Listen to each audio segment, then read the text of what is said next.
朋友们，大家好！这个电动车刚换的这个轴承，行驶起来还是这个有异响，这个是什么问题呢？这个今天就跟大家来分享一下。比如说我面前这个钢团啊，大家可以看一下，这个一敲，这个轴承就很轻松就跑出来了。看这个轴承外径很明显的，这个有摩擦行驶过的痕迹。正常一般它是走内软，这个由钢团这个外径，也就是镶住这个轴承外径的这个框。它磨损之后，这个轴承看到没有，轻松就放进去了。在行驶过程中，它走的是这个外软，你看到没有？你看这边的话还好，这边使劲敲的没问题。这种问题该怎么解决呢？除了更换钢团的话，其实还有更好的办法可以应急使用。虽然说用不了多长时间，但还是可以使用的啊。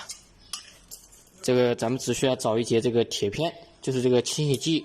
或者说制喷漆一类的，除锈剂之类的这些钳子，咱们取一节这个铁片，剪一下，剪一点这个铁皮下来。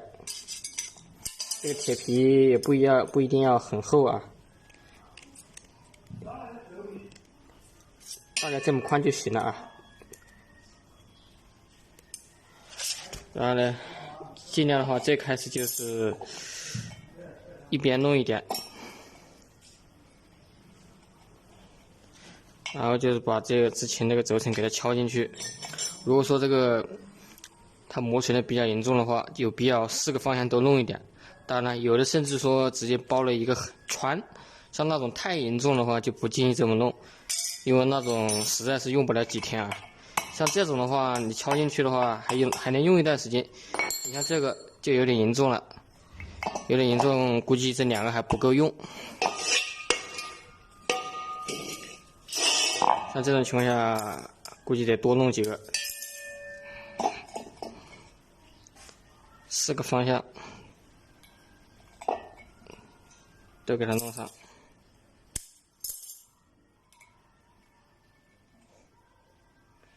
这样呢，基本上就可以了啊。